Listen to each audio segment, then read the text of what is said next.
ابن عمر عن النبی صلی اللہ علیہ وسلم، یعنی ابو حنیفہ نے امام نافع سے، انہوں نے عبداللہ ابن عمر سے، انہوں نے محمد رسول اللہ صلی اللہ علیہ وسلم سے۔ قرآن کے علاوہ صحابہ کرام کے جمع کیے ہوئے حدیث شریف کے نسخوں کے علاوہ اسلامی لائبریری میں جو سب سے پہلی کتاب لکھا ہے وہ ابو حنیفہ نے لکھا، اور وہ سند کے ساتھ لکھا ہے۔ اسی کے طرز پر دوسری کتاب اسلامی لائبریری میں تیار ہوئی جو امام مالک نے لکھا، اس کا نام موطا ہے۔ پھر امام مالک کے شاگردوں نے اس کی نقل کیا، اس کا نام بھی موطا محمد اور موطا امام مالک ہے۔ ابو حنیفہ رحمۃ اللہ علیہ کے شاگردوں میں امام محمد رحمۃ اللہ علیہ نے 6 بڑی کتابیں لکھا، جامع صغیر، جامع کبیر، سیر صغیر، سیر کبیر، مبسوط اور زیادات۔ امام ابو یوسف نے کتابیں لکھا۔ جس طرح امام ابو حنیفہ اور ان کے شاگردوں نے کتاب تیار کیا، اس کتاب کی سند تابعین اور صحابہ کے واسطے سے رسول پاک تک پہنچتی ہے۔ میں آپ سے پوچھتا ہوں، انہوں نے یہ خدمت کیا کیا دین کو خراب کرنے کے لیے؟ کیا دین کو بگاڑنے کے لیے؟ امام مالک نے کتابیں لکھا، ان کے شاگردوں نے کتابیں لکھا۔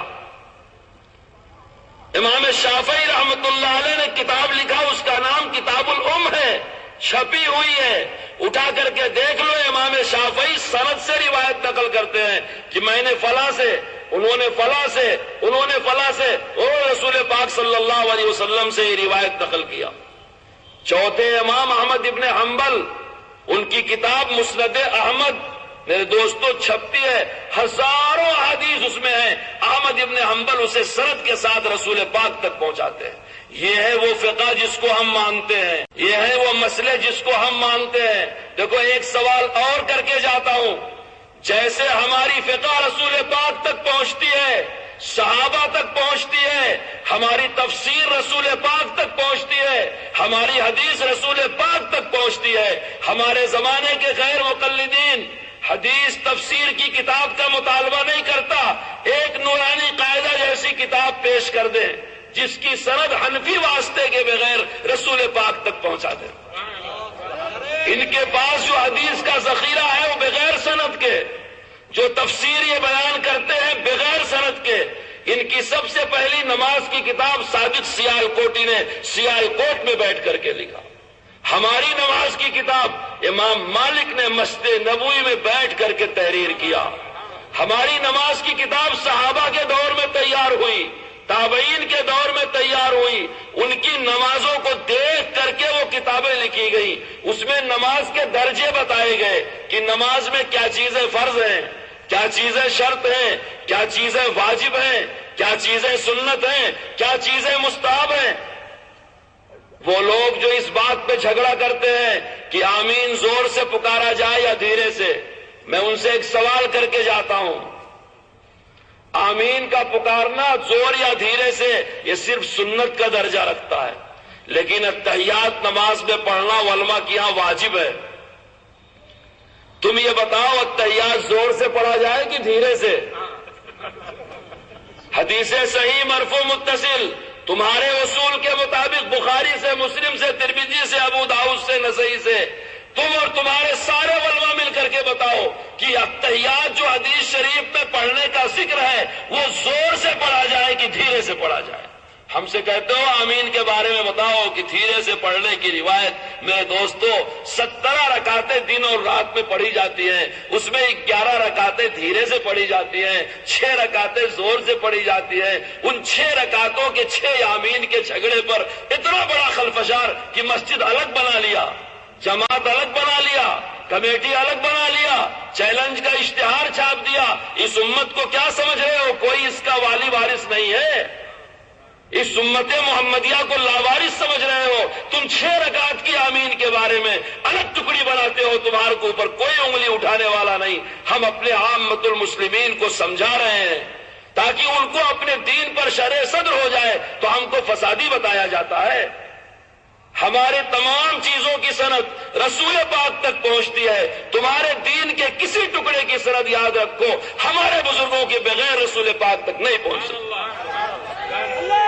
میں آپ کو بتا رہا تھا کہ وہاں ایک سوال تھا کہ تقلید جائز ہے کہ ناجائز ہے.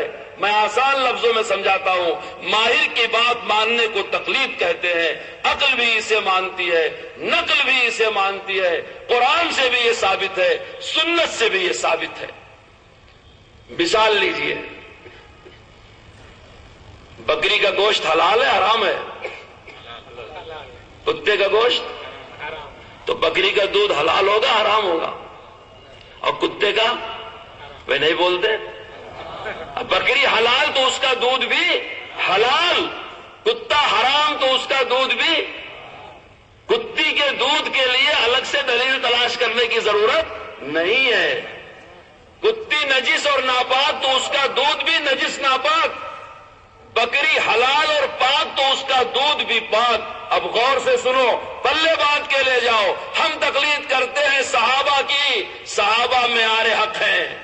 ہم تقلید کرتے ہیں ائمہ کی, ائمہ اہل حق ہیں. ان کا کردار کھلی کتاب ہے, جس کا جی چاہے مطالعہ کر لے. مسلمان تو مسلمان, اگر کافر بھی بزرگوں کے حالات مطالعہ کرے گا تو اس کا دل گواہی دے گا کہ یہ اہل حق تھے.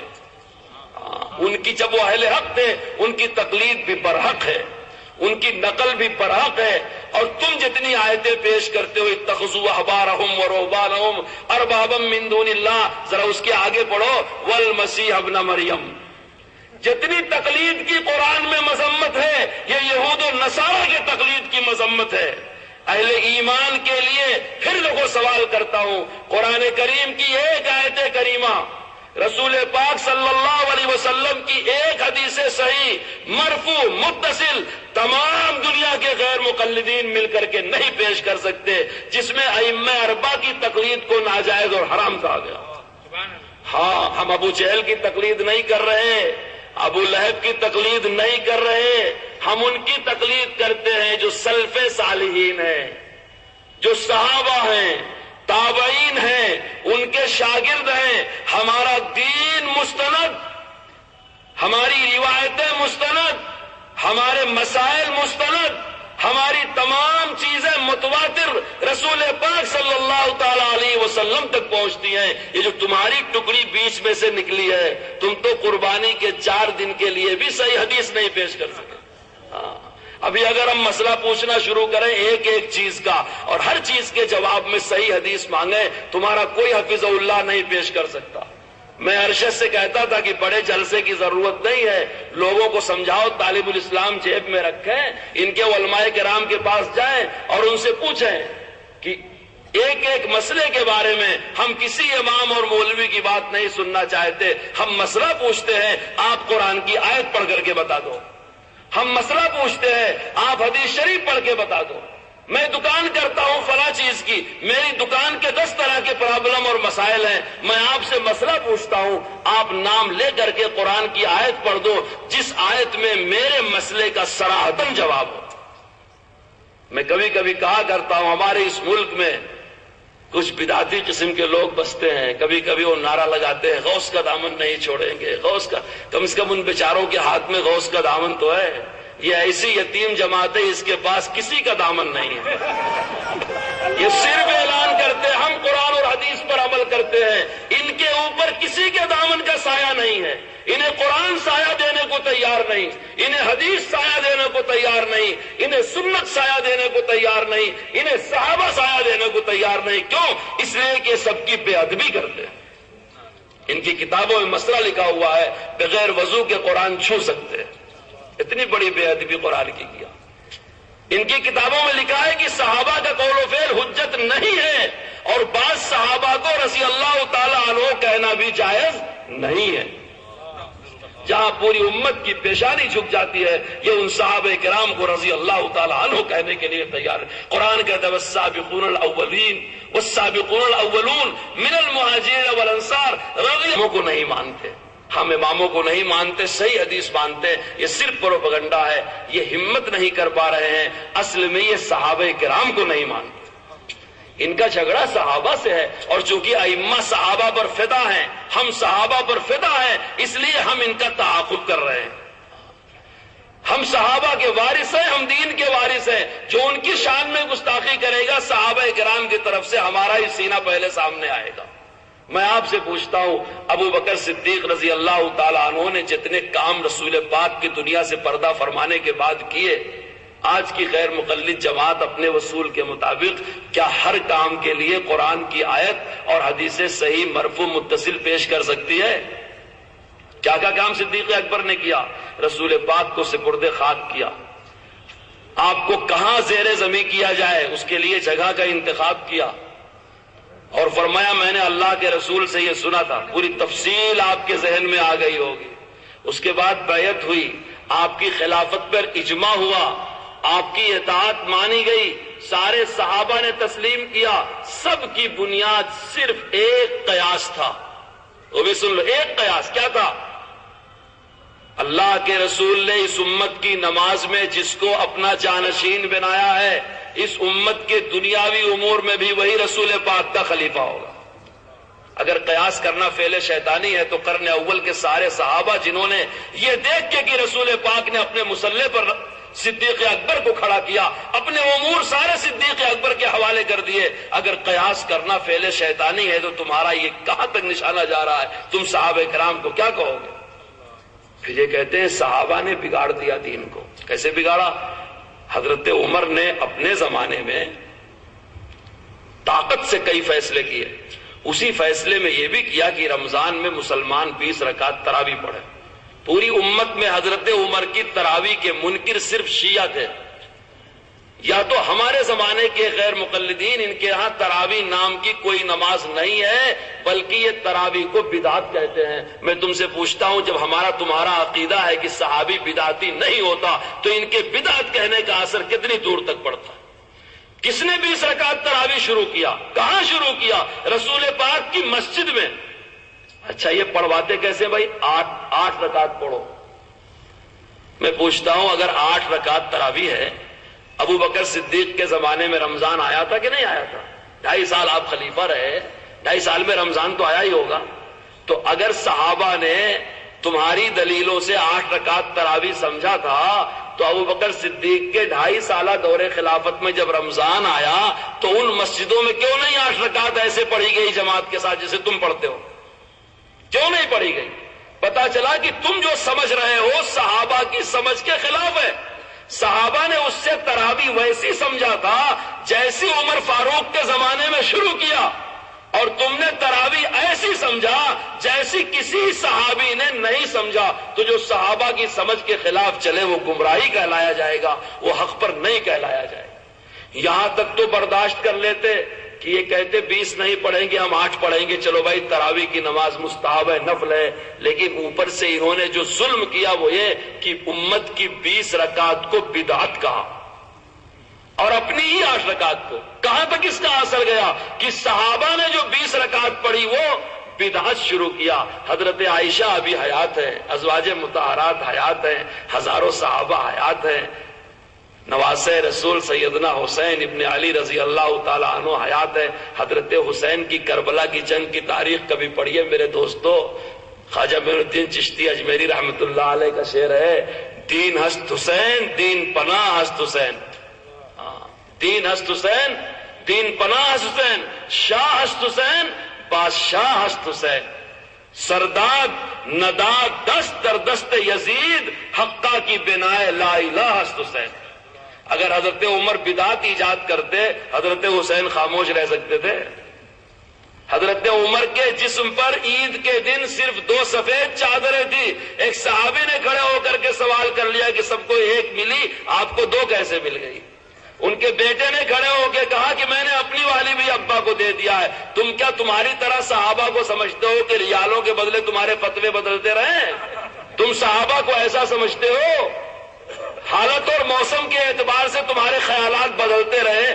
آج کے 50 سال پہلے سلفی لفظ سننے کو ہی نہیں آتا تھا، اب جسے بھی دیکھو وہ سلفی، جسے بھی دیکھو وہ سلفی۔ 100 سال میں تم نے کتنے چولے بدلے ہیں، تم اپنے ہی اوپر صحابہ کو بھی قیاس کر رہے ہو۔ میرے دوستو تلوار چل جاتی اگر حضرت عمر کوئی ایسا کام کرتے جو کام دین میں نہیں تھا۔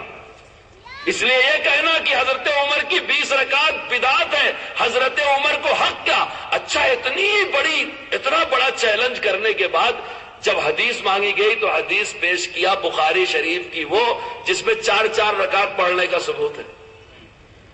یہ جو اتنا بڑا چیلنج کر بیٹھے کہ 20 رکعت بدعت ہے، ہماری 8 ہی سنت ہے، اس کے لیے جب ان سے کہا گیا کہ حدیث صحیح مرفوع متصل غیر معارض دکھاؤ جس کے تم دعوے دار ہو، تو بخاری پیش کیا۔ وہ جانتے ہیں بخاری تو ہر آدمی نہیں پڑھ پائے گا، لیکن جب وہ علماء کرام کے ہاتھ میں آئی اور ان کی حدیث کھولی گئی تو دیکھا حضرت عائشہ صدیقہ رضی اللہ تعالیٰ عنہ کی روایت ہے، وہ فرماتی ہے رسول پاک کی نماز رمضان اور رمضان کے علاوہ میں کوئی فرق نہیں ہوتا تھا، تراویح رمضان میں ہی پڑھی جاتی ہے، غیر رمضان میں نہیں پڑھی جاتی۔ اور ان کی اس دلیل والی حدیث میں لکھا اربعان کی 4 پڑھتے تھے، اور اسی میں لکھا ہے کہ وتر 3 پڑھتے تھے۔ تو چیلنج اتنا بڑا دے بیٹھے، لیکن ثبوت پیش کرنے آئے تو ثبوت پیش نہیں کر سکے۔ اس لیے ان کا اختلاف اماموں سے ہے، یہ صرف پروپیگنڈا کرتے ہیں، ان کا اختلاف صحابہ کرام سے ہے۔ اور وہ اختلاف کی بنیاد یہ ہے کہ ان کے دماغ میں ایک خناس بسا ہوا ہے کہ امت نے جو درجہ صحابی کو دیا ہے کہ صحابی کی سمجھ حجت، صحابی کی فہم حجت، صحابی کا قول حجت، ہمارے مولوی کا بھی وہی درجہ ہونا چاہیے۔ جب ہم بتا دیں کہ نماز ایسی ہے تو ہم سے پھر کوئی دلیل کا مطالبہ نہ کرے، ہمارے فہم پر بھروسہ کرے، ہمارے فتوے پر بھروسہ کرے۔ ہمارے علاوہ کسی اور کے پیچھے جائے گا تو ہم اس کو مشرک کہیں گے، گمراہ کہیں گے۔ اگر کسی اور کی بات مان لیا تو تقلید کر لیا، لہذا مشرک ہو گیا۔ یہ عجیب بات، کسی بھی امام کی بات ماننے کو تقلید، اور تقلید کو یہ شرک کہتے ہیں، گویا کہ ساری امت مسلمہ ان کی نگاہ میں مشرک ہے۔ جیسے حضرت عمر کے فعل کو بدعت کہا۔ آپ کے ہاں مسجدوں میں شہر میں جتنی مسجدیں میسور میں ہیں، جمعہ کی نماز تو ہوتی ہوگی، ہوتی نہیں ہوتی بھائی؟ کتنی اذانیں ہوتی ہیں؟ 2 ہوتی ہے نا، اور نماز سے پہلے اقامت ہوتی ہے، تو 3 ہو گئی، 2 اذان 1 اقامت۔ غیر مقلدین کی مسجدیں یہاں ہیں، صرف 1 اذان ہوتی ہے جمعہ میں، 2 اذان نہیں ہوتی۔ کیوں؟ اس لیے کہ وہ کہتے ہیں جمعہ کی 1 اذان حضرت عثمان نے بڑھایا ہے، لہذا یہ بدعت ہے۔ ہاتھی کے دانت کھانے کے اور دکھانے کے اور۔ ان کا اختلاف صحابہ سے ہے، ائمہ سے نہیں ہے۔ پوری امت صحابی کی تقلید کرتی ہے، ائمہ نے صحابہ کے ہی فتاوے اور مسائل لکھے ہیں، صحابہ نے جو فیصلے کیے ائمہ نے اسے تحریر کیا، مدون کیا۔ اس لیے ہم لوگ یہ کہتے ہیں کہ ہم اس مسئلے میں حنفی ہیں، اس مسئلے میں شافعی ہیں، اس مسئلے میں مالکی ہیں، اس مسئلے میں حنبلی ہیں۔ اس کا مطلب یہ نہیں کہ ہم صحابہ کرام سے الگ ہیں۔ جتنی قریب ترین نسبت کا تذکرہ کیا جاتا ہے اتنا ہی آدمی کا تعارف آسانی سے ہوتا ہے۔ یہ جو طبقات میں لوگ بٹے ہوئے ہیں یہ اختلاف کی بنیاد پر نہیں، تعارف کی بنیاد پر ہے۔ مثلا کوئی مسلمان حنفی، شافعی، مالکی، حنبلی ہے، میرے دوستو یہ کفر و شرک کا اختلاف نہیں بلکہ یہ تعارف کا ہے۔ جیسے ایک ملک کے کئی ریاستیں اور کئی صوبے ہوتے ہیں اور ایک صوبے کے کئی ضلع ہوتے ہیں، ان میں تقسیم ہونا تعارف کا ذریعہ ہے، مخالفت کا ذریعہ نہیں ہے۔ قریب قریب نسبتیں ذکر کی جاتی ہیں تعارف کے لیے۔ میں آپ سے ایک بات پوچھتا ہوں، سارے انسان آدم علیہ السلام کی اولاد ہیں کہ نہیں ہیں؟ اور قرآن کریم میں یہی کہا گیا ہے بنی آدم، یا سب آدم کی اولاد تھا۔ تو آپ جب فارم بھرتے ہیں تو کیا لکھتے ہیں؟ عبداللہ بن آدم، یہ کیا لکھتے ہیں؟ عبداللہ بن آدم لکھتے ہیں۔ میں کبھی کبھی تعجب کرتا ہوں کہ ان کے جھانسے میں آنے والے کتنے بڑے بیوقوف ہیں، عقل کہاں رکھ کر کے چلے جاتے ہیں۔ وہ پوچھتے ہیں بھائی تم حنفی ہو یا محمدی ہو؟ اگر میں تم سے پوچھوں کہ تم آدم کی اولاد ہو کہ اپنے ابا کی اولاد ہو، میری بات سنو گے اور سے؟ بول صاحب کیسی بات آپ کرتے ہیں؟ میں کہوں ارے تم نے اپنے ابا کا نام ولدیت میں لکھ دیا، قرآن کی مخالفت کر دیا، تم قرآن کے مخالف ہو گئے۔ اللہ کے رسول نے تو یہ کہا تھا کہ میں تمہارے اندر 2 چیزیں چھوڑ کر کے جا رہا ہوں، اور اللہ یہ کہہ رہا ہے اطیعوا اللہ و اطیعوا الرسول، اللہ کی مانو، رسول اللہ کی مانو۔ تم عالم مولویوں کے مسئلے مسائل مانتے ہو، جب میری بات پر آپ ہنس رہے ہیں کہ اپنے ابا کی اولاد ہو کہ آدم کی اولاد ہو، تو ان کی بات بھی تو قابل ہنسی ہے جو یہ کہتے ہیں کہ آپ محمد الرسول اللہ کو نہیں مانتے، اماموں کو مانتے ہیں، مولویوں کو مانتے ہیں۔ میرے دوستو قریب قریب کی جو نسبتیں ہیں، قریب قریب کی نسبتیں، وہ تعارف کا ذریعہ ہیں، وہ اختلاف کا ذریعہ نہیں ہوتی۔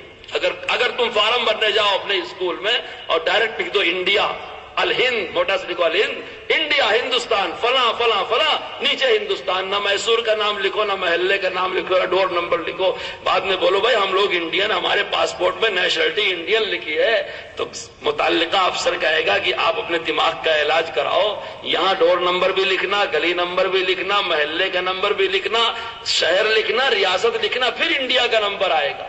تو جب آپ سے پوچھا جائے گا کہ آپ کس امام کے پیچھے نماز پڑھتے ہیں، تو اپنے مسجد کے امام کا نام لینا ہوگا نا۔ آپ نے کس سے قرآن پڑھا تو مدرسے کے مولوی صاحب کا نام لیں گے۔ اللہ تعالیٰ فرما رہا الرحمن علم القرآن، کہ اللہ نے قرآن سکھایا اور اللہ نے قرآن نازل کیا تاکہ پڑھو۔ تو تعارف اور پہچان کے لیے قریب ترین واسطوں کا تذکرہ کیا جاتا ہے، جس کو یہ پروپیگنڈا کرتے ہیں کہ تم لوگوں نے رسول پاک کو چھوڑ دیا اور اماموں کو پکڑ لیا۔ میرے دوستو، رسول پاک کے پیچھے چلنے کے لیے ہی ائمہ کرام کے پیچھے چلتے ہیں، اور ائمہ کرام نے جو دین ہم تک پہنچایا ہے وہ رسول پاک والا ہی دین ہے۔ اپنے گھر سے انہوں نے کچھ نہیں کہا ہے، ان کا اختلاف صحابہ کرام سے ہے، اسی لیے یہ تراویح کی 20 رکعت نہیں پڑھتے، اور اسی لیے یہ جمعہ کی 2 اذانیں نہیں دیتے۔ کہتے ایک اذان حضرت عثمان غنی رضی اللہ تعالیٰ عنہ نے پڑھایا ہے، یہ حضرت عثمان کی بدعت ہے۔ ان کے علماء نے اپنی کتابوں اپنی پہچان لکھا ہے کہ ہماری پہچان یہ ہے کہ ہم جمعہ میں 3 اذانیں نہیں کرتے، یعنی صرف ایک اذان اور ایک اقامت کہتے ہیں، حضرت عثمان والی اذان نہیں، لِکَوْنِهِ بِدْعَةً، کیونکہ وہ بدعت ہے۔ اب میں تم سے پوچھتا ہوں کہ جو جماعت صحابی کو بدعتی کہے وہ جماعت اہل حق نہیں ہو سکتی۔ اس سے بچانا اپنے جوانوں کے لیے بہت ضروری ہے۔ اس لیے ہم جو تقلید کرتے ہیں جس دین کی، جس مسئلے مسائل کی، وہ صحابہ کرام والا دین ہے جو متواتر ہے، ہمارے ائمہ نے اسے کتابی شکل میں مرتب کیا ہے، وہی ہمارے مدرسوں میں پڑھایا جاتا ہے، اور اسی پر عمل کرنے والے وہ سارے محدثین تھے جن کی حدیثیں آج کل غیر مقلدین پیش کر کے دعویٰ کرتے ہیں کہ ہم اہل حدیث ہیں، حدیث پر عمل کرتے ہیں، تم اہل رائے ہو، رائے اور قیاس پر عمل کرتے ہو، ہم رسول پاک کے پیچھے چلتے ہیں، تم اماموں کے پیچھے چلتے ہو، اور وہ بھول جاتے ہیں کہ حدیث کے لکھنے والے تمام مصنفین انہی اماموں کے مقلد تھے۔ وقت بہت ہو گیا، میں ایک بات بتا کر کے اپنی بات مختصر کرتا ہوں۔ تقلید کرنا شرک ہے، اور تقلید کرنے والا مشرک ہے۔ میرے دوستو، ایک مسلمان کو مشرک سے بڑی اور کوئی گالی نہیں دی جا سکتی۔ ایک ایمان والے کو مشرک سے بڑھ کر کے اور کوئی گالی اس کے لیے نہیں ہو سکتی۔ اللہ شرک تو معاف نہیں کرے گا۔ ہم مشرک ہیں اس لیے ہم غیر معتبر ہیں، کیونکہ ہم تقلید کرتے ہیں۔ لوگ یہ نہیں سمجھتے تقلید صرف وہی کی جاتی ہے میرے دوستو جہاں جزوی اور فروعی مسئلہ ہوتا ہے۔ اللہ کو ایک ماننے میں کسی کی تقلید ہے، رسول اللہ کو ماننے میں کسی کی تقلید ہے۔ ہمارے عقائد اور مسائل کا 80% حصہ ہے کہ مسلمان بغیر تقلید کے اسے مانتا ہے۔ ہاں اتنا بھروسہ کرتا ہے کہ جن لوگوں نے یہ نقل کیا ہے وہ اہل حق تھے۔ آپ سمجھ رہے ہیں میری بات؟ اگر اہل حق کا واسطہ بیچ سے ہٹ جائے تو ہم کو یہ صحیح دین نہیں پہنچ سکتا تھا۔ ہم اس میں اس معنی کر کے تقلید کرتے ہیں کہ اس کے نقل کرنے والوں کو اہل حق سمجھتے ہیں، اس کا تسلسل تواتر کے ساتھ رسول پاک تک پہنچتا ہے۔ صرف 20% مسئلے ایسے ہیں جس میں علماء میں، ائمہ میں صحیح اور اصح کا اختلاف ہے۔ یہ صحیح، یہ اصح، اس کو ہمارے اردو میں کیا کہتے ہیں؟ بہتر اور بہترین کا اختلاف ہے۔ کیا ہے بھائی؟ بہتر اور بہترین کا اختلاف ہے۔ امت کہتی ہے کہ اس معاملے میں امام شافعی کی رائے بہتر ہے، احمد ابن حنبل کی بہتر ہے، امام مالک کی بھی، ان کا بھی فتویٰ بہتر ہے، لیکن ابو حنیفہ کی رائے بہترین ہے۔ کیوں بہترین ہے؟ کیونکہ ابو حنیفہ کا واسطہ رسول پاک تک بہت تھوڑا ہے، اور ابو حنیفہ رحمت اللہ علیہ کا مسئلہ مانا جائے گا تو انشاءاللہ کہیں ٹھوکر نہیں لگے گی، اور بیک وقت ساری حدیثوں پر عمل ہو جائے گا۔ میں اس کی ایک چھوٹی مثال دیتا ہوں آپ کو. جس نے 1 روپیہ خیرات کیا اس کو 4 آنا خیرات کرنے کا ثواب ملا کہ نہیں ملا؟ جس نے 1 روپیہ خیرات صدقہ کیا اس کو 4 آنا صدقہ کرنے کا ثواب ملا کہ نہیں ملا؟ اب غور سے میری بات سنو. کسی حدیث میں یہ ہے کہ نماز کے شروع میں اللہ کے رسول نے یہاں تک ہاتھ اٹھایا، اور کسی میں ہے چادر کے اندر تھے ایسے ہاتھ اٹھایا، اور کسی میں ہے کندھے کے اوپر اٹھایا، کسی میں ہے کان کی لو تک، لیکن سر تک اٹھانے کی روایت نہیں ہے. ارے سمجھ رہے میری بات؟ سر تک اٹھانے کی روایت نہیں ہے. اب جس نے ہاتھ کان تک اٹھایا تو یہاں تک اٹھا کہ نہیں اٹھا؟ جس نے کان تک ہاتھ اٹھایا، کان کی دونوں لو تک، شہمتئی الاذنین جسے کہتے ہیں، تو اس کو ثواب مل گیا یہاں تک اٹھانے کا بھی، یہاں تک اٹھانے کا بھی، یہاں تک اٹھانے کا بھی، یہاں تک اٹھانے کا بھی. اور جس نے یہیں تک اٹھایا وہ 3 حصے سے محروم رہ گیا کہ نہیں محروم رہ گیا؟ سمجھا میری بات؟ اسی لیے ابو حنیفہ رحمۃ اللہ علیہ کے فتویٰ ہم اس لیے نہیں مانتے کہ 3 امام کا فتویٰ غلط ہے، بہتر ہے، لیکن ابو حنیفہ رحمۃ اللہ علیہ کا بہترین ہے. جیسے نماز میں رفع یدین کرنا، بڑا اس کا چرچا کرتے ہیں لوگ، نماز میں رفع یدین، نماز میں رفع یدین. میں کہتا ہوں نماز میں رفع یدین کرنے کی حدیث شریف ہے. غیر مقلدین کہتے ہیں ہاں وہ حدیث شریف ہے. بخاری شریف میں لکھا ہے حضرت عبداللہ ابن عمر رضی اللہ تعالیٰ عنہ رکوع میں جانے سے پہلے اور رکوع سے کھڑے ہونے کے بعد رفع یدین کرتے تھے. بخاری کی روایت ہے بخاری میں. اور یہ بھی روایت ہے مصنف ابن ابی شیبہ کی کہ حضرت عبداللہ ابن عمر رضی اللہ تعالیٰ عنہ صرف شروع نماز میں رفع یدین کرتے تھے اور اس کے بعد نہیں کرتے تھے. تو اختلاف ہوا کہ نہیں ہوا؟ ارے بھائی اختلاف ہوا کہ نہیں ہوا؟ تو جب حدیثوں میں اختلاف ہو تو فیصلہ کہاں سے ہوگا؟ قرآن شریف سے ہوگا نا. بھائی قرآن بڑا، حدیث بڑی، اللہ بڑا، رسول اللہ بڑے. اللہ کا قول بڑا ہے، رسول پاک کے اقوال اسی اللہ کے قول کی شرح ہے، اسی کی وضاحت ہے. قرآن شریف دیکھو قرآن کیا کہتا ہے. قرآن کہتا ہے اقم الصلاۃ لذکری. قرآن کہتا ہے الذین هم فی صلاتہم خاشعون، جو خشوع سے نماز پڑھتے ہیں. اور صحابی رسول کہتے ہیں خشوع کا مطلب ہے کہ رفع یدین نہیں کرتے. تو قرآن کی بات مانی جائے گی، حدیث کی بات مانی جائے گی. بات ہوئی ابو حنیفہ نے جو فتویٰ دیا وہ بہترین، اور ائمہ کا فتویٰ غلط نہیں، بہتر، لیکن ابو حنیفہ کا بہترین. اب ایک آدمی بہترین کو چھوڑ کر کے کچھ اور لیتا ہے تو ضرور اندر کا مریض ہے. اگر وہ اندر سے مریض نہیں ہے تو بھائی کیا وجہ ہے کہ بہترین کو چھوڑ کر کے، قرآن کے مطابق والے کو چھوڑ کر کے اور اختلافی بات کو لیتا ہے؟ کچھ تو اس کے اندر ہے نا، دال میں کالا، کچھ طبیعت کا چور اندر بیٹھا ہوا ہے. علامتوں کو دیکھ کے ڈاکٹر بیماری پکڑا کرتے ہیں. تو رفع یدین کرنا ہمارے زمانے میں علامت ہے بے ادب ہونے کی. رفع یدین کرنا ہمارے زمانے میں علامت ہے ائمہ کرام اور علماء کرام سے بے اعتماد ہونے کی. رفع یدین کرنا ہمارے زمانے میں علامت ہے امت میں انتشار کرنے کی. آپ کے سمجھ میں نہ آیا ہو تو اور وضاحت سے سمجھ لیں. قرآن کہتا ہے اقم الصلاۃ لذکری، نماز قائم کرو میرے ذکر کے لیے. نماز کی کوئی ادا ذکر سے، تسبیح سے، تلاوت سے خالی نہیں ہے. جب ہم نماز میں کھڑے ہوئے اللہ اکبر کہا، یہ حرکت ہوئی نا، اللہ اکبر کہا، اس کے بعد کیا کرتے ہیں بھائی؟ کیا کرتے ہیں؟ ثنا. پھر کیا کرتے ہیں؟ اعوذ باللہ بسم. پھر کیا کرتے ہیں؟ فاتحہ. پھر کیا کرتے ہیں؟ بسم اللہ سم سورہ. پھر کیا کرتے ہیں؟ اللہ اکبر. رکوع میں کیا کہتے ہیں؟ ارے بھائی آپ تو کہتے ہوں گے، نہیں کہتے ہوں گے تو کہتے کیوں نہیں؟ اور پھر کھڑے ہوتے تو کیا کہتے ہیں؟ اور اس کے بعد اگر منفرد تو کہے گا مقتدی ربنا لک الحمد کہ نہیں؟ پھر کیا کرتے ہیں؟ اللہ. ایک رکعت ایسے ہی پوری نماز پوری کرتے ہیں نا. میں دیکھو ایک سوال اور کر کے جا رہا ہوں. غیر مقلدین یہ بتائیں جب نماز کی ہر ادا میں کوئی نہ کوئی ذکر ہے تو وہ جو ہاتھ ہلاتے ہیں اس میں کیا ذکر ہے؟ ہم نے وتر کی تیسری رکعت پہ ہاتھ اٹھایا تو اللہ اکبر کہا. غور سے سنو. ہم نے عید کی 6 تکبیریں کہی تو اللہ اکبر کہا.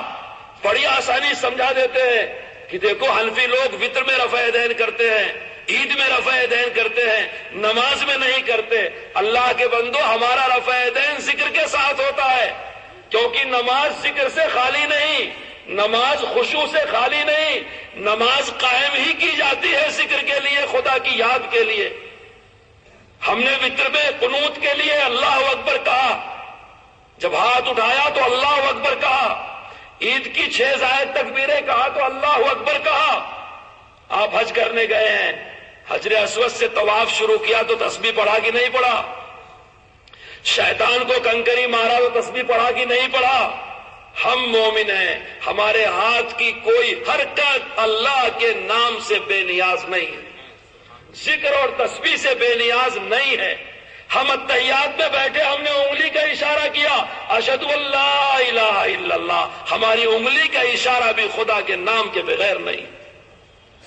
اور یہ بھی اتحیات میں بیٹھتے ہیں، ایسے ہلاتے رہتے ہیں۔ ہمارے مولانا شریف صاحب ہیں، حافظ شریف صاحب آسام مدراس کے، کہنے لگے میرے پاس ایک کتاب لے کر کے آیا بچہ کہ اس میں ہر رکع حرکت دیا۔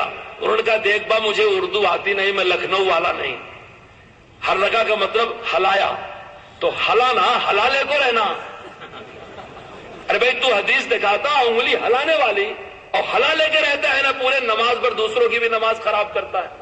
تو ان کو حدیث کی فہم نہیں ہے، قرآن کی فہم نہیں ہے، حدیث کی سمجھ نہیں ہے، اور نمک حرامی یہ ہے کہ جن کے ذریعے سے یہ ذخیرہ پہنچا ہے ان کے گستاخ اور بے ادب ہیں۔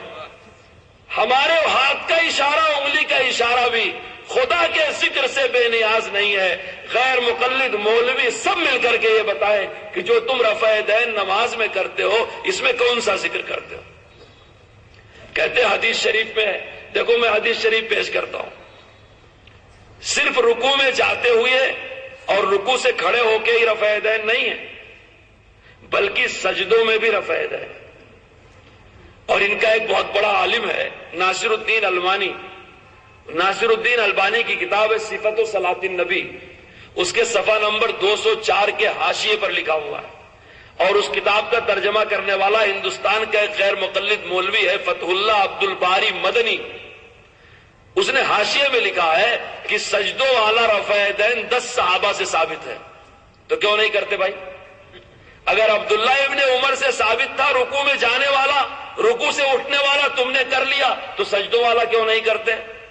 اچھا، جب یہ تیسری رکعت کے لیے کھڑے ہوتے اتحیات پڑھنے کے بعد تب تو رفع دین کرتے ہیں، لیکن جب دوسری کے لیے کھڑے ہوتے ہیں تو رفع دین نہیں کرتے۔ جب ہر اٹھنے بیٹھنے میں رفع دین ہے تو یہ دوسری رکعت میں کیا گناہ ہے کہ تم رفع دین نہیں کرتے؟ کہتے ہیں کہ اس میں یہ ہے کہ 2 رکعتوں کے بعد رفع دین ہے اور 2 سجدوں کے بعد رفع دین نہیں ہے۔ دیکھو میں حوالہ دے کے جاتا ہوں، امام بخاری نے اپنی بخاری میں حضرت عبداللہ ابن عمر والی روایت نقل کیا ہے کہ رکوع میں جاتے ہوئے اور رکوع سے کھڑے ہو کے رفع دین کیا۔ انہی امام بخاری نے جز و رفع دین میں روایت نقل کیا ہے کہ 2 سجدوں سے کھڑے ہو کر کے بھی رفع دین کیا، یعنی دوسری رکعت کے شروع میں بھی رفع دین کیا۔ حدیث کی کئی کتابوں میں دوسری رکعت کے شروع کا رفع دین بھی لکھا ہوا ہے، تو اگر حدیث پر عمل کرنا ہے تو پوری پر یا آدھی پر؟ بھائی پوری پر ہونا چاہیے نا، پھر شروع میں بھی رفع دین کرو، رکوع میں جاتے ہوئے بھی رفع دین کرو، رکوع سے کھڑے ہونے کے بعد بھی رفع دین کرو، سجدوں میں جاتے ہوئے رفع دین کرو، دوسری رکعت۔ یہ کیا بات ہے؟ افتؤمنون ببعض الکتاب وتکفرون ببعض، کی بعض کو مانتے ہو بعض کو چھوڑتے ہو۔ اب ہم جو کرتے ہیں اس کی بھی وضاحت سن لو۔ ہم بالکل شروع والا رفع دین کرتے ہیں، اس کے بعد نماز میں کہیں رفع دین نہیں کرتے۔ کیوں؟ تکبیر تحریمہ والا رفع دین سنت ہے، غور سے سنیے، تکبیر تحریمہ والا رفع دین سنت ہے، وطر والا رفع دین سنت ہے، عیدین والا رفع دین سنت ہے، استلام والا رفع دین سنت ہے، اور رمی جمرات والا رفع دین سنت ہے، دعا کے لیے صفا مروہ پر ہاتھ اٹھانے والا رفع دین سنت ہے۔ یہ کس نے کہا؟ محمد رسول اللہ نے کہا۔ کس نے نقل کیا؟ صحابہ نے۔ ہماری کتاب میں کہاں سے لکھا گیا؟ ابراہیم نخعی سے۔ فتویٰ کس کا بنا؟ ابو حنیفہ کا۔ تبلیغ کون کرتا ہے؟ ہم سب۔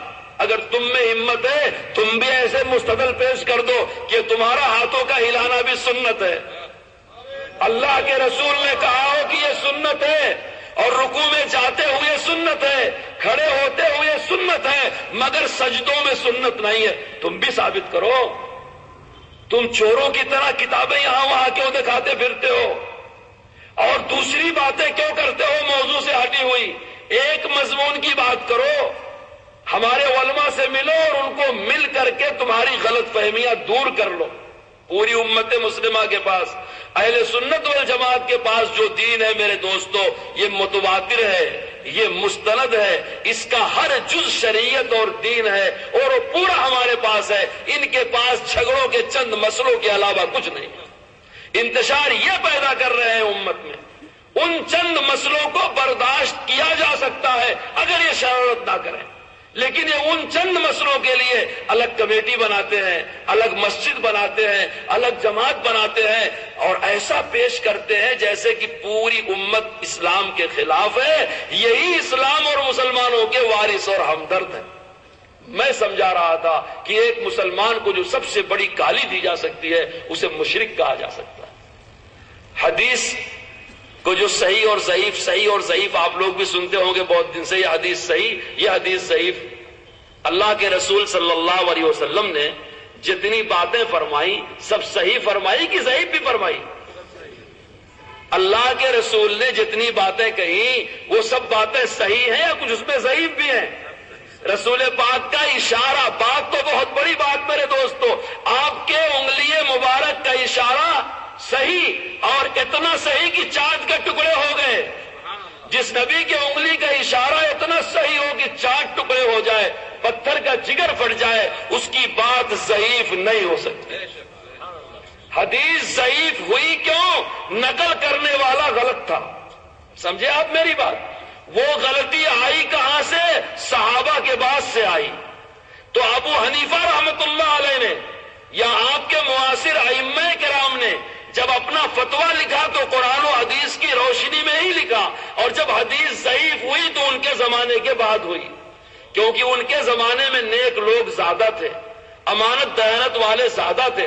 ابو حنیفہ کو جو حدیثیں پہنچی اس کا کوئی راوی ضعیف نہیں تھا، لیکن بعد میں امام بخاری کو جب وہ روایت پہنچی اس کا بعض راوی ضعیف ہو گیا تھا۔ اسی لیے بخاری شریف اٹھا کر کے دیکھ لو، امام ابو حنیفہ رحمت اللہ علیہ کو پہنچنے والی حدیث بھی صحیح ہے اور ابو حنیفہ کو پہنچنے والی فقہ بھی صحیح ہے۔ ابو حنیفہ رحمت اللہ علیہ نے اپنی فقہ کو سند کے ساتھ بیان کیا ہے۔ فقہ کی سند کا کوئی راوی ضعیف اور متہم نہیں ہے۔ امام بخاری رحمت اللہ علیہ نے اپنی حدیث تو سند سے بیان کیا لیکن اپنی فقہ سند سے نہیں بیان کیا، اس لیے تقلید بخاری کی نہیں ہوگی، ابو حنیفہ رحمت اللہ علیہ کے فقہ کی ہوگی۔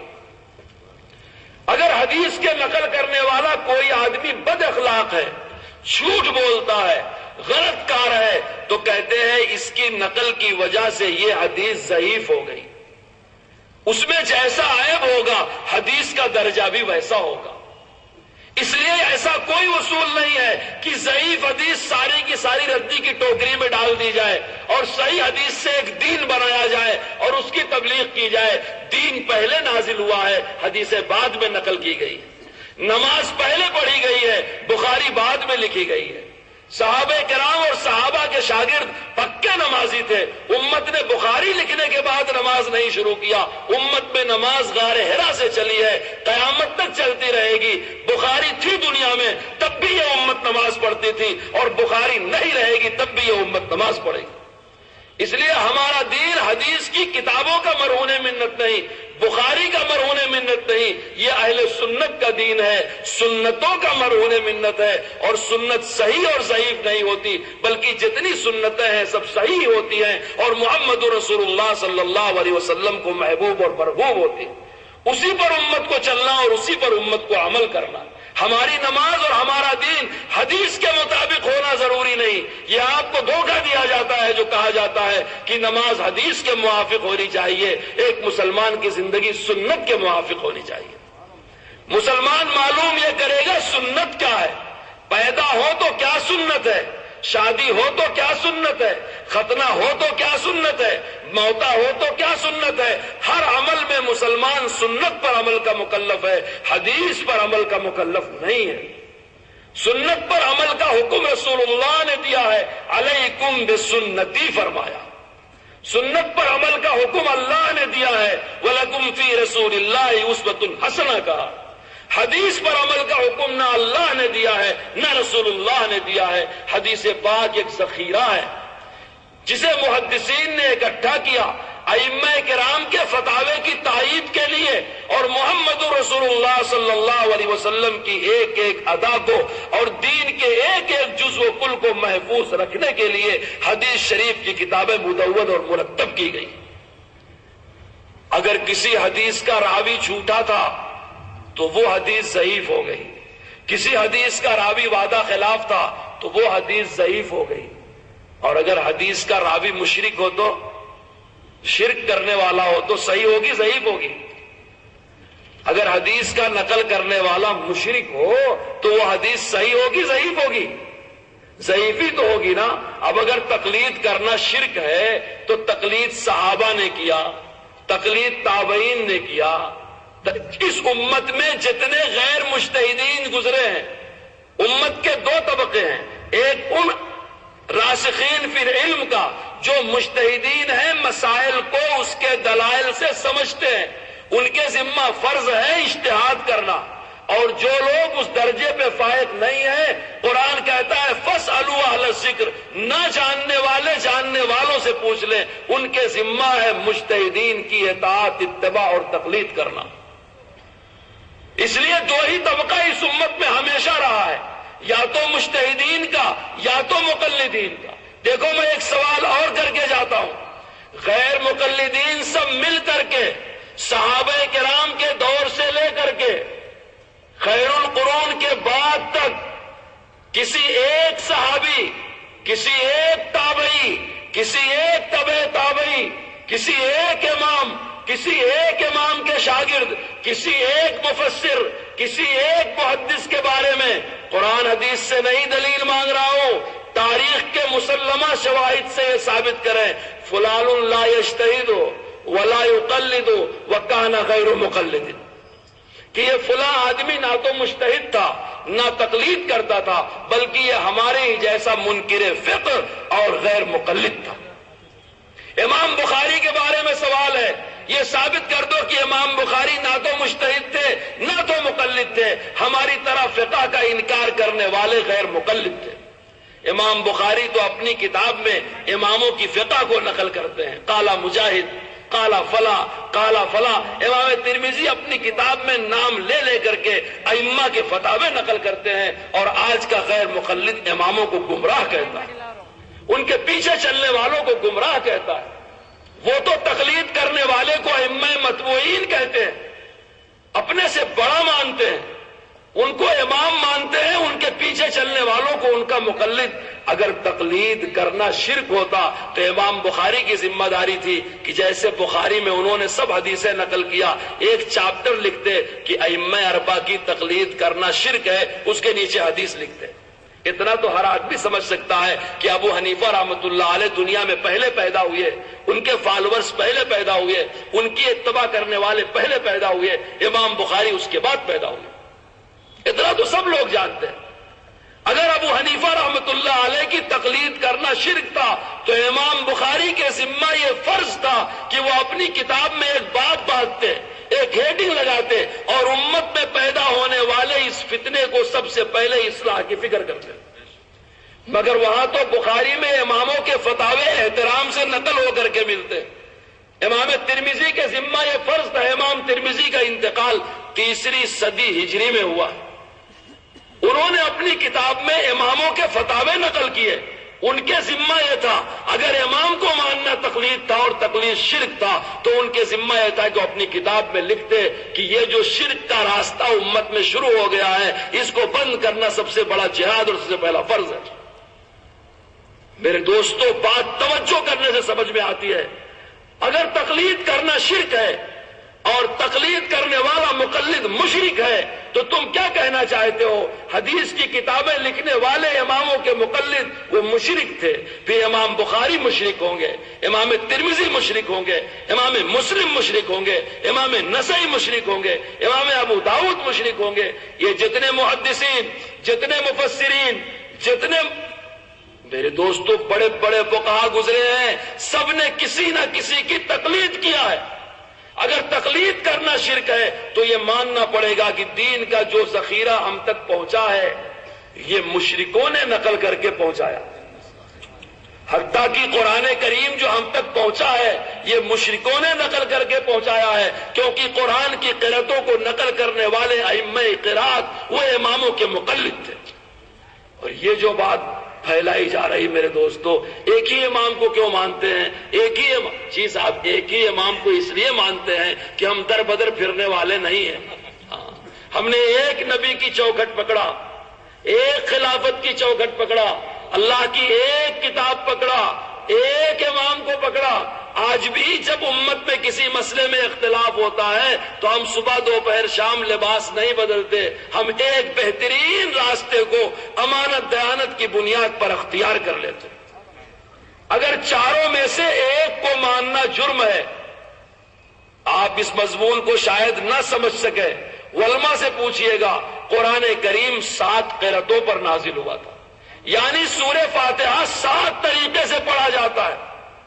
اگر 7 میں سے کسی ایک کو پڑھنا گناہ ہے، کیونکہ 7 میں پڑھنے کی آزادی ہونا چاہیے، کسی ایک میں لکھنا گناہ ہے، حالانکہ وہاں 7 میں سے صرف ایک قرأت متواتر چل رہی ہے، اسی میں قرآن شریف کی کتابت ہوتی ہے۔ ہمارے ایک حنفی عالم نے علامہ البانی سے ایک مرتبہ پوچھا تھا، جو تقلید شخصی کی بڑی مخالفت کرتے تھے کہ اگر تقلید شخصی کرنا شرک ہے، یعنی ایک ہی امام کا فتویٰ ہر مسئلے میں لینا شرک ہے، تو جب سے آپ نماز پڑھنے لگے ہیں سورہ فاتحہ ایک ہی قرأت پر کیوں پڑھتے ہیں؟ کبھی آپ کو چاہیے فجر میں ایک قرأت میں پڑھو، ظہر میں ایک قرأت میں پڑھو، بلکہ 4 رکعت میں 4 قرأتوں میں پڑھو، الگ الگ ایک ہی قرأت میں پڑھنے کو آپ کیوں اکتفا کرتے ہیں؟ اگر تقلید شخصی شرک ہے تو آپ نماز پڑھ کر کے ایک امام کی قرأت میں سورہ فاتحہ کی قرأت کر کے مشرک ہوئے۔ اگر آپ مشرک نہیں ہوئے تو یہ امت بھی مشرک نہیں ہوئی۔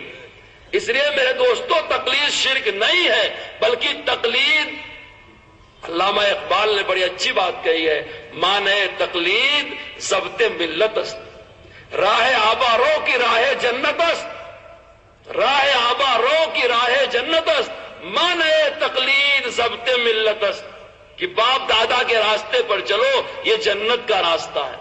اسی راستے پر صدیق اکبر چلے، عمر فاروق چلے، عثمان غنی چلے، علی المرتضیٰ چلے، حضرت حسنین کریمین چلے، ہمارے سارے ائمہ اکابر اولیاء اللہ اسی جنت کے راستے پر چلے، ہم بھی انہی کے پیچھے اسی جنت کے راستے پر چل رہے ہیں، اور اللہ نے اسی کا حکم دیا، واتبع سبیل من اناب الی، اور اسی میں اس امت کے نظم و نسق اور اس کی حفاظت بھی ہے، اس میں اس امت کی قوت بھی ہے۔ ہر آدمی الگ الگ طرح 1.5 اینٹ کی مسجد بنا لے، ایک ایک بات پر عمل کرنے کی وجہ سے الگ الگ فرقہ بنا لے تو امت میں انتشار ہوگا۔ میں ایک جگہ ایسے ہی اپنی باتیں کہہ رہا تھا، ایک صاحب نے کہا بخاری سے ہی بتا دیجئے کہ بخاری میں بھی تقلید کرنے کا حکم دیا گیا۔ میں نے کہا دیکھو بخاری شریف میں کتاب الجنائز کی ایک روایت ہے، آپ لوگ بھی غور سے سن لیں، اتفاق سے بات یاد آ گئی۔ بخاری شریف میں کتاب الجنائز یعنی جنازے کا بیان، وہاں حضرت انس بن مالک رضی اللہ تعالیٰ عنہ کی روایت لکھی ہے، ان کے شاگرد ابو قتادہ نقل کرتے ہیں۔ تو کتنی پکی بات بتا رہا ہوں، انس بن مالک کی روایت ہے، بخاری خود اس کے ایک راوی ہیں، مرکزی راوی حضرت ابو قتادہ ہے۔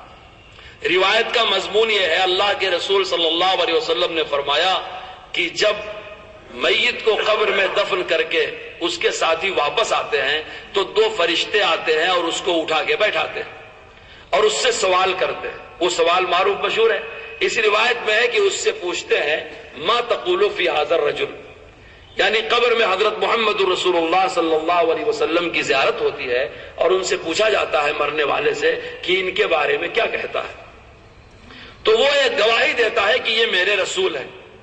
تو اللہ کے رسول صلی اللہ علیہ وسلم نے فرمایا کہ پھر اس کو اس کی جگہ جنت اور جہنم کی دکھائی جاتی ہے۔ حضرت قتادہ نے اس روایت کو 2 سند سے بیان کیا۔ اس کے بعد والا ٹکڑا یہ بیان کرتے ہیں انس بن مالک رضی اللہ تعالیٰ عنہ کی روایت کا کہ جو آدمی نہیں پہچان پاتا وہ کہتا ہے اقول ما یقول الناس، کہ جو لوگ کہتے تھے میں وہی کہتا تھا، مجھے معلوم نہیں یہ کون ہے۔ تو اللہ کے رسول صلی اللہ علیہ وسلم نے کہ یہ جواب کافر اور منافق کا ہوتا ہے، وہ نہیں پہچانتا، وہ یہ جواب دیتا ہے۔ اب اس کے بعد والا ٹکڑا ہے، فرمایا کہ اس کو فرشتے یضربو بمطارق، اس کو گرج لے کر کے فرشتہ مارتا ہے، اور مارتے ہوئے فرشتہ یہ کہتا ہے فلا دریتا ولا تلیتا۔ یہ 2 لفظ سنانے کے لیے میں نے اس روایت کا مفہوم بیان کیا جو بخاری نے 2 جگہ نقل کیا، فلا دریتا ولا تلیتا، کہ نہ تو تو خود سمجھتا تھا، نہ تو تو نے خود سمجھا، نہ سمجھنے والوں کے پیچھے چلا۔ ترجمہ میرا نہیں ہے، یہ ترجمہ کیا ہے نواب وحید الزمان خان حیدرآبادی، جو غیر مقلدوں کے بڑے مضبوط بانی عالم دین ہیں۔ انہوں نے اپنی بخاری میں کتاب الجنائز میں بخاری کے ترجمے میں یہ حدیث نقل کیا، اور دونوں جگہ اس کا یہی ترجمہ کیا کہ نہ تو تو نے خود سمجھا، نہ سمجھنے والوں کے پیچھے چلا۔ میں ان سے پوچھتا ہوں اسی کا نام تو تقلید ہے؟ ہم ایسے غیر مقلد کیوں بنے کہ قبر میں ہم کو گرز لے کر کے مارا جائے اور یہ کہا جائے کہ نہ تو پیچھے چلا، نہ تو خود سمجھتا تھا، نہ سمجھنے والوں کے پیچھے چلا۔ جو پوچھتے ہیں کیا تم سے پوچھا جائے گا کہ ابو حنیفہ کی تقلید کیوں کیا؟ کیا قرآن میں ان کا نام تھا؟ کیا حدیث میں ان کا نام تھا؟ نام دکھاؤ اماموں کا، نام دکھاؤ بزرگوں کا۔ میرے دوستو، اگر کوئی آدمی یہ دعویٰ کرے کہ اللہ نے کہا اقیم الصلاۃ، اے لوگوں نماز پڑھو، نماز قائم کرو، اس میں میرا نام زید، عمر، بکر، خالد نہیں لکھا ہے، مولانا صاحب یہ اللہ کا عام خطاب ہے، اگر اقیم الصلاۃ کے بعد آپ میرا نام قرآن میں دکھا دیں میں تبھی نماز پڑھوں گا۔ آتوا الزکوٰۃ میں اللہ نے جنرل حکم دیا ہے، آپ میرا نام دکھا دیں تبھی میں زکوٰۃ ادا کروں گا۔ اتم الحج والعمرۃ للہ میں اللہ نے جنرل حکم دیا ہے، آپ میرا نام دکھائیں۔ میرے دوستو، ایک ایک آیت کے مضمون اور مفہوم میں پرسنل شخصی نام دکھانا یہ کسی کا وصول نہیں ہے۔ ان کی بدنصیبی ہے کہ شرائط اپنی طرف سے لگاتے ہیں اور اس کے مطابق پھر یہ دلائل تلاش کرتے ہیں، جبکہ اہل سنت والجماعت کا طریقہ ہے کہ اللہ رسول نے جو فرما دیا صحابہ کی فہم کے مطابق اس سے جو بات مستنبط ہوتی ہے اس کا استنباط کر لیتے ہیں اور اس پر عمل کر لیتے ہیں، اپنی طرف سے نہ کوئی شرط بڑھاتے نہ اس پر کوئی ضد کرتے۔ اس لیے تقلید شخصی کرنا میرے دوستو ہمارے اس زمانے میں عامی مسلمان کے لیے واجب ہے۔ کیوں واجب ہے؟ اس لیے اگر وہ کسی جاننے والے کے پیچھے نہیں چلے گا تو اپنے نفس کے پیچھے چلے گا، جو نفس کو امام بنائے گا ضرور گمراہ ہوگا۔ اسی وجہ سے فقہا نے اصطلاحی زبان میں تقلید شخصی کو واجب لغیر ہی کہا، اور اسی لیے امت ہمیشہ یہ کرتی رہی ہے کہ نہ جاننے